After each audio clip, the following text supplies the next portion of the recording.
Welcome back to another episode of the Codcast. We have a very special guest to the front end of this. Camden Kozeal from Arkansas is going to join us and talk a little bit about his host family experience on the Cape last summer.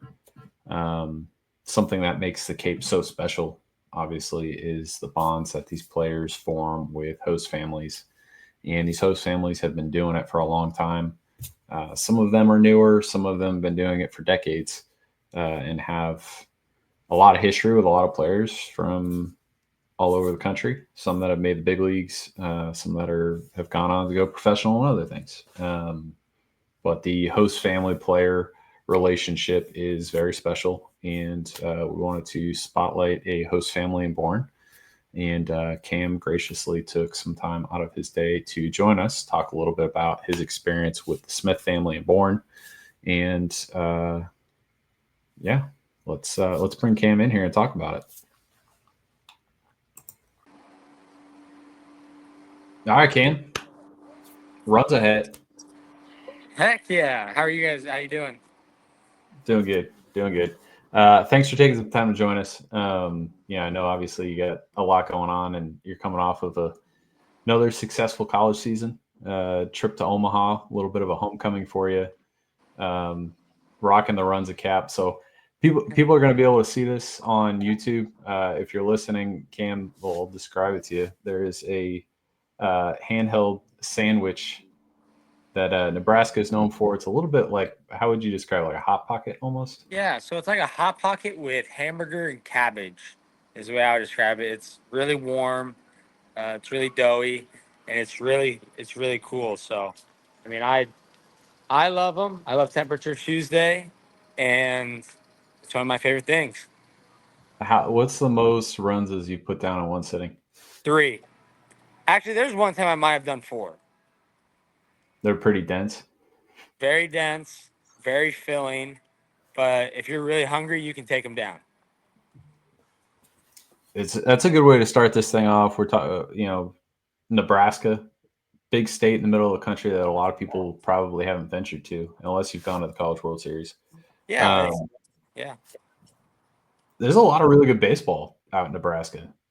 Yeah, there's a lot of really good players that have come out of there in recent years. Tyson Lewis signed with the Reds out of high school last year. Dalton Bargo, he's a great player. He's at the University of Tennessee. I think this year's his draft year.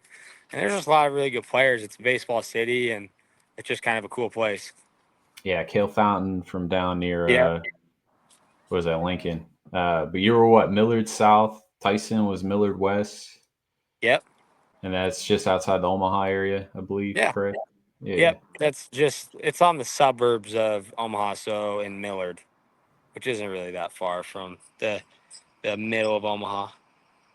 So some good baseball out there. Anyway, well, let's get into it a little bit. Was it the first time when you went to the Cape last summer? Was it your first time in the Northeast, first time in Massachusetts? Yeah, so the first time I was in the Northeast would have been going in my freshman year of college. I went and played in the Futures League for the Nashville Silver Knights. That was kind of the first time in my life I've ever been in the Northeast. But then last summer playing in the Cape, that was really cool. That was like the first time I'd been like for a whole summer, just kind of on my own with a host family and playing in the Northeast and living right by the ocean. Yeah, I grew up in Massachusetts, going down to the Cape in the summer. But I've heard from a lot of people, since I moved out of the Northeast, that the first time they went to the Cape, they were like, "This isn't what I pictured." It's a pretty unique place. It's not like going to like a Myrtle Beach or Virginia Beach or anything like that, Jersey Shore, where there's tons of people. It's a little bit more spread out, and some people describe it as kind of like going back in time. Yeah, there's like the way I describe it is there's not very much corporate business. Not very much corporate business at all. A lot of mom and pop shops, and it's just a really cool place. I mean, not very many tall buildings because of the ocean, and I mean, I love going there. Yeah, being from Nebraska, did you take advantage of going to the beach? Yes, I did. I'm not a big fan of sharks. I do not like sharks.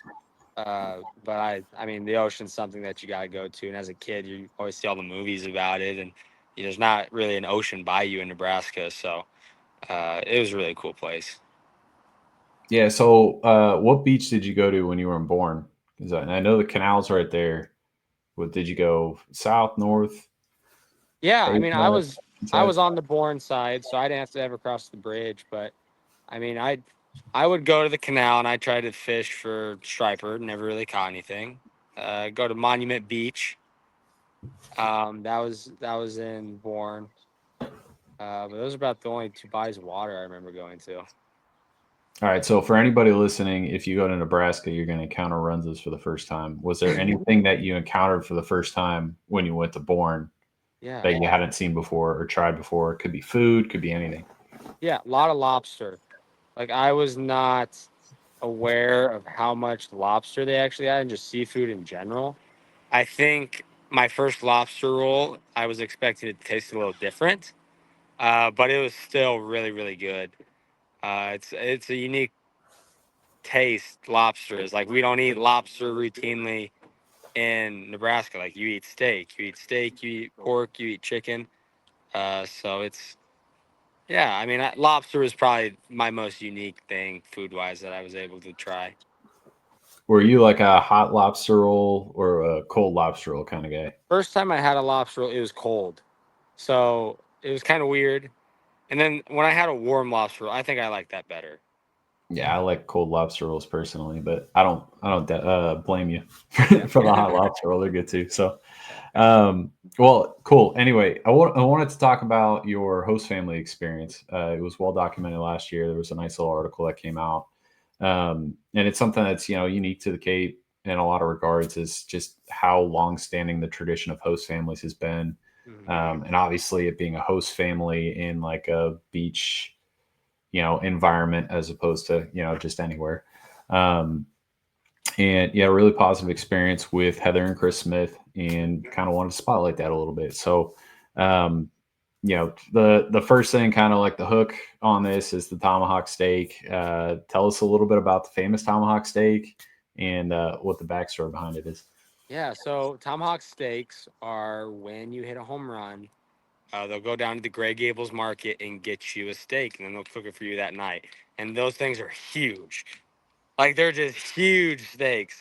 And obviously they have the bone in, and it makes it a tomahawk, and they're really good. Chris just puts it out on the grill, and um, you kind of feel bad eating it in front of your roommate if they didn't hit a home run also that game, which didn't happen last year. So you're eating a huge steak while they're eating whatever else they cooked for dinner. So Brayton Holcomb was my roommate last year, and we both hit a couple home runs. So we had our little jabs at each other when we had our steak. So it's a really cool tradition that they've done. They've done it with most of the kids they've hosted. Uh, it's been going on a couple years now in that household, and it's something really unique, and it's really fun for us. That's awesome. And Braden's back in Bourne again this summer. Is he with them again? Yeah, so he's in Bourne right now, playing for the Bourne Braves in the Cape. Uh, if I do not end up making the team to Japan, I plan on going and playing for 2 or 3 weeks, and I'm excited to go play with Braden again. That's awesome. Yeah, he's working on that first home run up there. He's got to get that first steak, get the grill hot. Outside of the steaks, any other cool nuggets from living with the Smiths for a summer? Anything you guys did or? Yeah, so Braden and I we lived upstairs, and the upstairs was totally ours. There's one big room. We had TV up there with a nice Xbox. Then the bathroom, I think that was the coolest part up there. So they had a urinal. And like they had a urinal, a normal toilet, and a nice shower. I've never had a urinal in a house before. So, so it was really cool just being able to go to the bathroom and have a urinal in your room. Like I've never really thought of that being a thing, but it was, and it was something really cool and unique. That's awesome. Well, we wish you the best of luck. Hopefully you get the opportunity to go to Japan. Going to Japan or just Yes, playing? going to Japan, a long 20-hour flight to play some baseball. Yeah, bring the Runzas to Japan. If for some reason that doesn't happen, we'll definitely be looking forward to welcoming you back to Cape Cod Baseball League for another summer, and hopefully another steak or two. But yeah, thanks for coming on. Thanks for making a few minutes for us, and best of luck this summer. That was Camden Kozeal from Arkansas, and we wish him the best of luck this summer and hope to see him up in Bourne at some point. Appreciate his time hopping on and sharing his host family experience.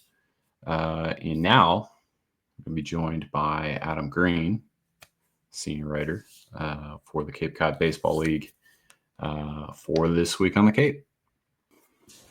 All right, we're back again with Adam Greene. Back on the show, episode 4. We want to talk This Week on the Cape. It's been maybe more like 10 days. This might be like This Week plus on the Cape. The last time we talked to Adam, he was getting ready to head to Fenway for the annual tradition of the Fenway Cape League Day. Adam, how was that experience at Fenway? Give us a quick overview of your thoughts on that day. Man, Fenway was great. It's always so special to be there, even when there's not, 36,000 fans for a Sox game. But just to be there for the workouts was really fun. Rain held off, which was nice. And the players there was a lot of standout guys. I know the scouts were there all day. Shout out to them. They were there from like 7:45 to like close to 8:30 at night. So it's a long day for them. But it was a cool experience. The players were talking about how it's so valuable for them to get that experience, taking BP and taking IO on the major league field, kind of just get a little taste of that stage. So all good things to say about Fenway, and it's for sure one of our best traditions.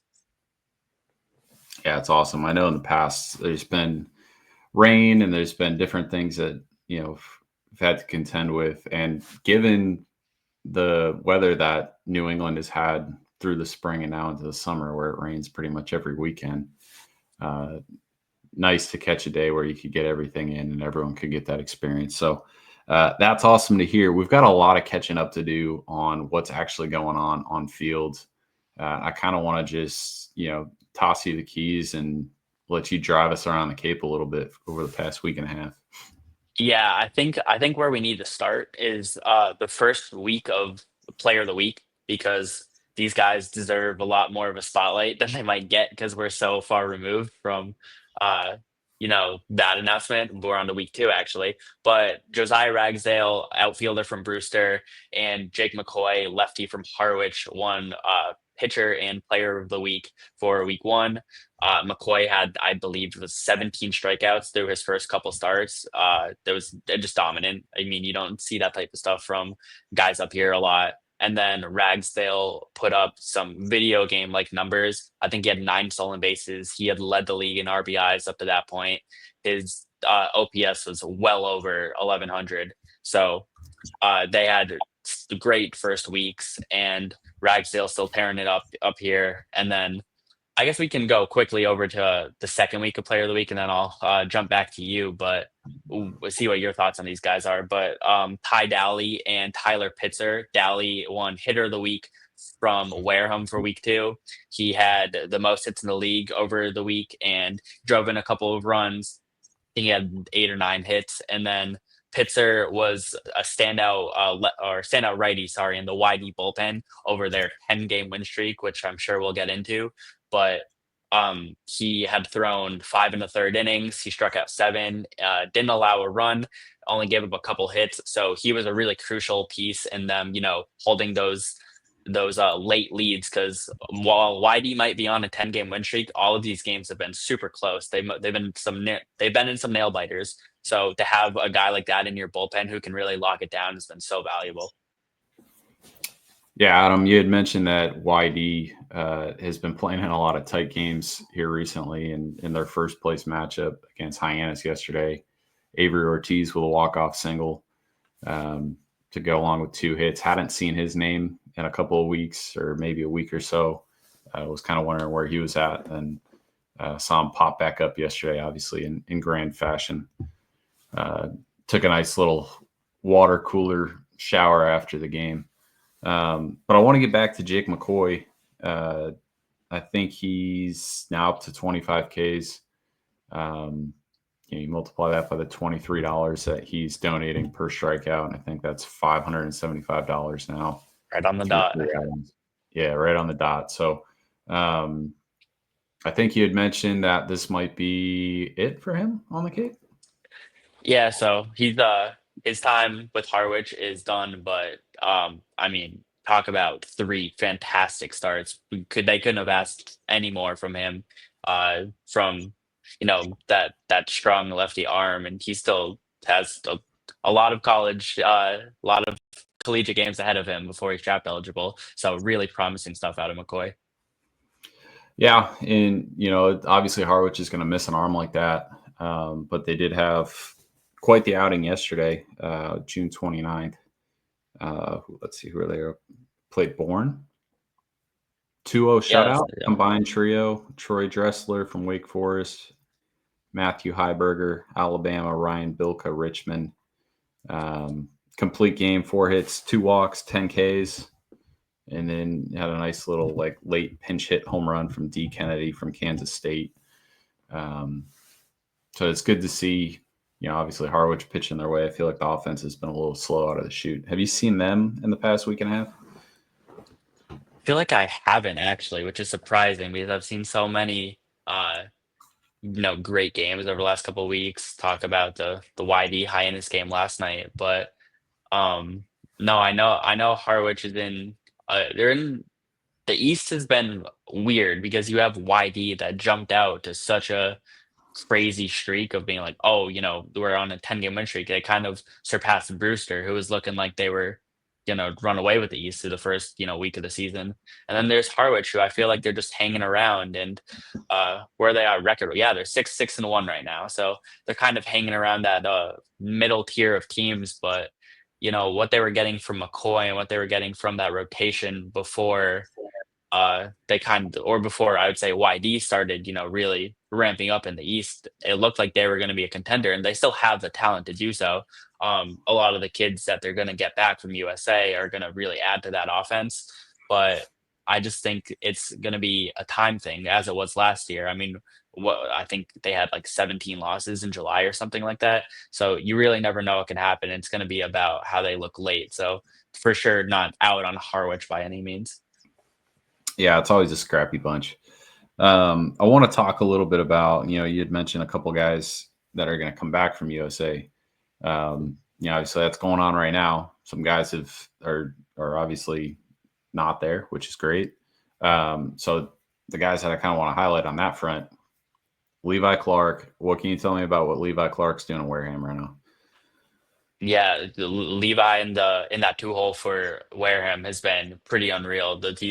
When he makes contact, you hear it, and I know he's got that Tennessee bat. That Tennessee pipeline's been really strong over the last couple of years, and he's just another one of those guys. And pretty funny story actually. He got confused, or Dalley got confused for Levi Clark yesterday, and he was saying, "Oh no, I'm no Levi Clark. He's a little better than I am," which I'm not going to agree with. I think they're both outstanding talents, but Levi's been killing it. He's been fun to watch, and every time I get to see Wareham, they're just putting up these crazy offensive games, which I feel like you don't get every night. So I don't know. Maybe there's something about it when I'm in the house, but that 1, 2, 3 with Wareham has been really solid over the last week. Yeah, I'm looking at my notes. Levi Clark. Let's see. It was June 20th, 3 for 4 with a double.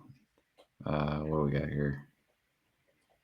Yeah, and I like the season numbers stand out to you as well, because just looking at what he's doing, the average is 324 right now with Wareham, and the OPS is 2 points under 1,000, and he's already popped 2 homers, and that's 2 behind the league lead, which is 4, which seems low, but I guess it's just that type of offensive summer. But it's Levi's killing it. Yeah, he's really starting to run it up. So it's June 20th, 3 for 4 with a double. June 22nd, 2 for 4 with a home run against Harwich, and then over the weekend, 2 for 3 with a triple against YD, and then yesterday 1 for 2 with a home run and a walk against Orleans. I mean, it's just the bat's hot. There you go. I want to go back to something that you said, something about you being there. Tell us a little bit about a couple of home runs that you were in the right place, the right time for.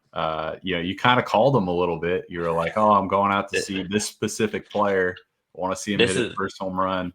What do you got? This is crazy because I knew that you were eventually going to bring this up because we had talked about it. It's like a ton of times, but right after we recorded the last podcast, I told you I'm going to Chatham tonight, and Chatham was playing Hyannis, and it was one of Miles Bailey's last games before he had the USA, and he had not hit a home run yet, and I think it was his first at bat of the game. I was like, you know what? I'm gonna record this, see what happens. And he hit an absolute missile to left center field, and it was a 3-run shot. I think it brought Hyannis within like 2 runs, and to see that ball he hit just like be crushed into the fog at Chatham was pretty cool. And being able to I was finally able to say, oh, I got a good home run on video because that never happens to me when I'm at games. And then a couple days later, I'm in Katuitt, and this is the one I actually think I sent you. It was Nate Taylor was pitching, who we're high on. We're gonna probably get into the Chatham rotation in a minute, but he was pitching, and I was trying to get video of him, and then Rintaro Sasaki comes up, and I was like, all right, the matchup of the day right here, and Sasaki just absolutely crushes his first Cape League homer. Pull side, that sweet lefty swing. It was bomb. It was a bomb. It was gone right off the bat, and that was a huge home run because it gave Katuitt a late lead. So to get both of those to see both of those was really cool. Yeah, that's crazy. The I guess like the amount of, I don't want to say luck, but like No, it's luck. It's complete luck. There's some luck. You caught some lightning in the bottle because obviously Myles at this moment in time is in Cary trying to make Team USA. So he was only here for a week or so, and hopefully he comes back. And Rintaro's kind of been off to a slow start. Hopefully like maybe that sparks him a little bit. But the fact that you saw both those was pretty awesome. Another guy that kind of got off to a slow start that I want to shout out is one of the best hitters in the Big Ten, Jake Hanley. He's starting to heat up a little bit. Adam, you're gonna have to go out and get some more eyes on him. He had a good game last night. Yeah, 2 for 3, double, 2 walks. So he got on base 4 times, 2 RBIs, 2 runs, and then was on 625. So late last week, 2 for 3 with a walk, 2 runs out of the 9 hole. So he's starting to come around a little bit. I mean, he was one of the best freshman bats in the entire country. For sure. You've seen him in person. That's what they look like. Yep. Yeah. So that's another one. And then another guy, I'm going to throw it to you on this one, that's still hanging around. And I believe he's going to be on that roster that's heading down to Citi Field today, which I'm sure we'll recap in our next pod. Chris Hakopian from YD. Yeah, he's been really good for them as well. I mean, to be on a 10-game win streak, you got to have a lot going right for you. You got to have more than a lot going right for you. And he's been really great for them. I was at the game, so it was one of the first games of their winning streak, but they were playing Brewster, who was undefeated to that point, and Hakopian came up with 2 runners on. I believe it was the bottom of the 6th inning, and he crushed one. He hit a 3-run homer. That was the deciding hit of the game. The game ended 3-0, and since then he's just been on fire. He's consistently having multi-hit games, and recently announced his transfer to Texas A&M. So it's a big story there, and I think YD's going to be really happy with what they're getting out of him. And he's just so smooth in the field as well. He can play short, he can play third, pretty much wherever you need him to. And he's been a pleasure to watch defensively because if you can have a bat like that paired with some elite defense, that's a real boost for a lineup and a team. Yeah, it looks like a first-round talent. Honestly, a little bit surprised that he wasn't one of the 52 guys invited to Cary, but no one's complaining here. So, okay, I do want to talk about a guy who caught fire for like the handful of days that he was here, and then he bounced, and hopefully he comes back. I know where this is going. Yeah, you know where this is going. I'm just going to let you take it. We talking Chris Rembert? We're talking Chris Rembert. Yeah, he was unbelievable for that 4-day stretch. at the end of last week. He had a 4-for-4 game with a homer, a bunch of RBIs. I think he was like a triple away from the cycle, I believe it was, and that was home at Hyannis against Wareham. That was a crazy game. I think there was like almost 30 combined hits, but he was really fun to watch. And then the next day, what did he do to follow that up? He goes deep twice. So he had 3 homers in 2 games, and kind of unfortunate that we're missing some of his the big days of the summer right now when teams are really starting to make a push towards the top of the standings. But everything is looking like he's going to be one of the best players in the league if he eventually comes back to Hyannis, which I'm hopeful that he will. And he's it's a small sample size, but if you look at the pace he was on, he was basically going to lead the league in everything. I think, don't quote me on this, but I think he has like a 2,500 OPS or something like that over that span. So, I mean, it's unreal. Like you see those numbers and you're like, that can't be real. And then sure enough, you look at his game logs and you're seeing 4-for-4, like 2-for-3, 3-for-4. It's crazy. He's been so fun to watch. It was a fun couple of days to follow Hyannis for sure. Yeah. I want to talk a little bit about, as an aside, you see names pop in and pop out and whatever. You did see last week for the first time Hunter Carnes pop into a lineup for Wareham. Mm-hmm. That was a guy who got drafted out of high school. He played a lot this year at Florida State, really toolsy catcher. So hopefully we see more of him. And then another one, and this is kind of transitioning, and you mentioned it earlier on, that we were going to talk about Chatham pitching because, what's a Codcast this year without Chatham pitching?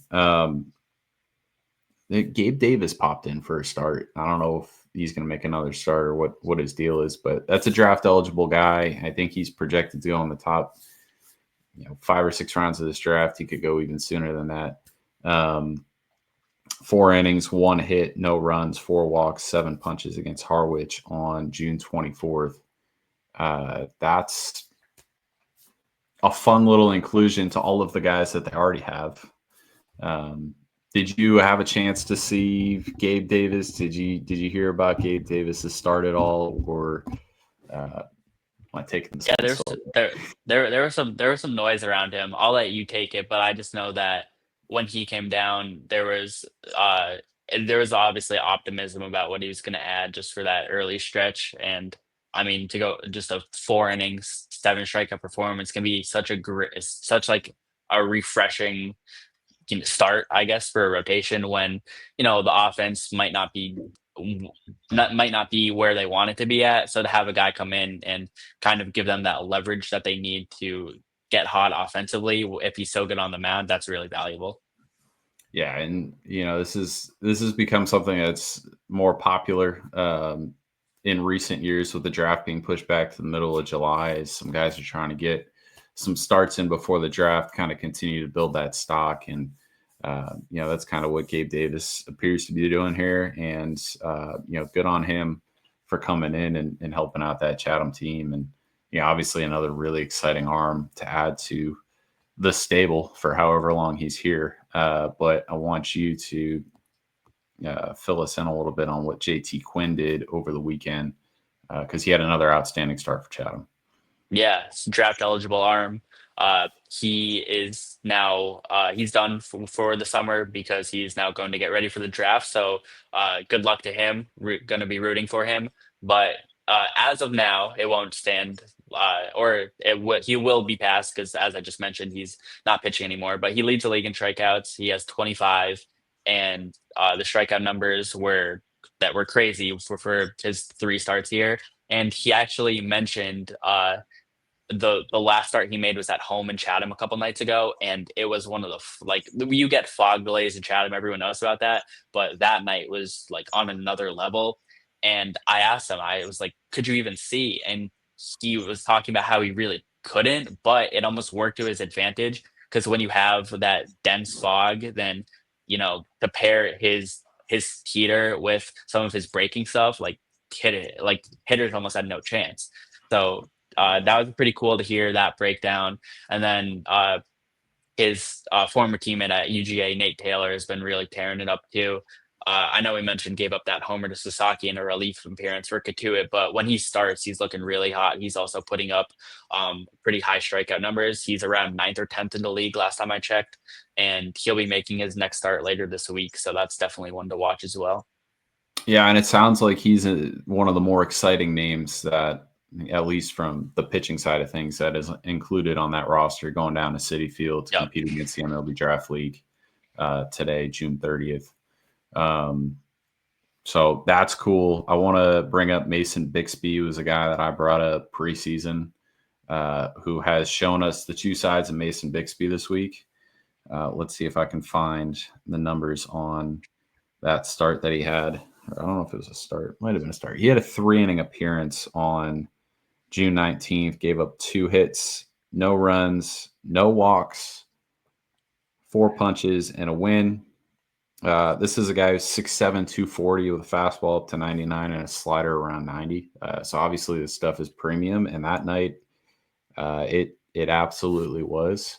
I believe yesterday he threw again, and I think he had like 2/3 of an inning, gave up like 4 earned, walked 3 guys, something to that effect. So I think, Bixby's one of those guys where I think he could be really, really, really good, or it could be like, I don't know if he's going to get through, his slated inning or 2 or whatever he's supposed to pitch, but he could be another fun one to follow through the summer as he continues to develop, kind of refine some of that command. And if he's able to harness it and put it over that white pentagon that sits between the 2 batters boxes, like, he's about as good as anybody. So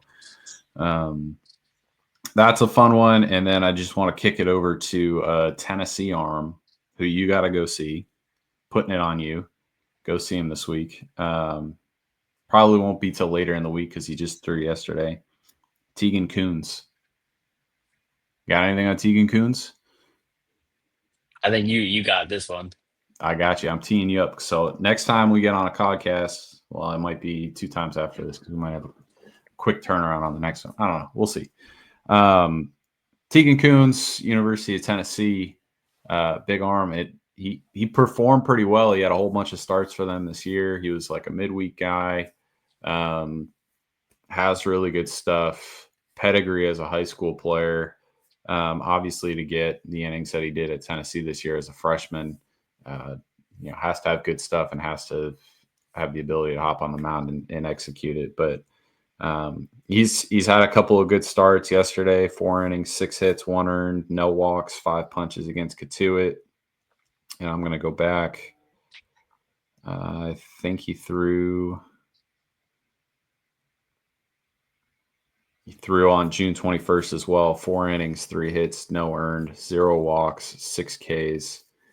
So in 2 outings, no walks and 11 punches in 8 innings, and he's been good. So that's the assignment this week. Officially on my radar. I will make sure I go watch Tegan Kuhns pitch. Beautiful. Well, you had an opportunity to look at that Citi Field roster.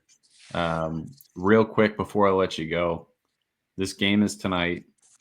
You're looking at this roster for the Cape League. Who are like the 2 or 3 guys that if you were going to this game, be like, hey, make sure you watch these guys, dial in on them? The first I would give to AJ Soldra. He's been really good for YD outfielder. He was a worthy player of the week contender. He had a great week over week 2 of the Cape. So if he continues putting up those offensive numbers, he is for sure one to watch. I'll go with a pitcher with Falmouth, Caden Etcheman. He is right up there for the top of the league in strikeouts. His stuff has been absolutely nasty. Falmouth has been on a little bit of an upswing lately, piling a couple wins together, and he's been a big part of that. Whenever he's on the mound, he's a fun one to watch. And for a third guy, the third one's tough. There's so many great talents on this team, but we'll give it to Mike Anu, because last night he had his league leading 4th homer for Falmouth as well. So hopefully those guys kill it tonight. Really rooting for them. Hopefully everybody does well. And again, that roster is loaded with talent. It is an all-star roster, even if it's not the official Cape League All-Star game, but it's a great event, and it's going to be cool to see how everybody performs. Yeah, Advincula, Henry Ford.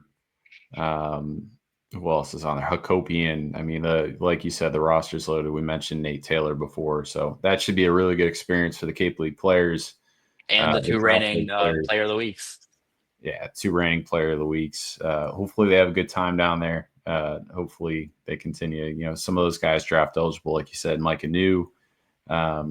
He's at Marshall this past year. You know, I don't think he really put together anything in particular that was like, hey, draft me. And all he's done since he's gotten to the Cape is hit, impacted. So good for him. Hopefully he can make some more impressions tonight. And, you know, we'll see where it goes from here. But yeah, a lot of good play on the Cape last week and a half. And hopefully it keeps up as we hit the 4th of July this week and get things going in July. I mean, this is it. This is the time of year to really lock in on some beach ball. So Adam, appreciate you making the time as always, and look forward to getting your review on Tegan Kuhns. Noted. We'll for sure do that.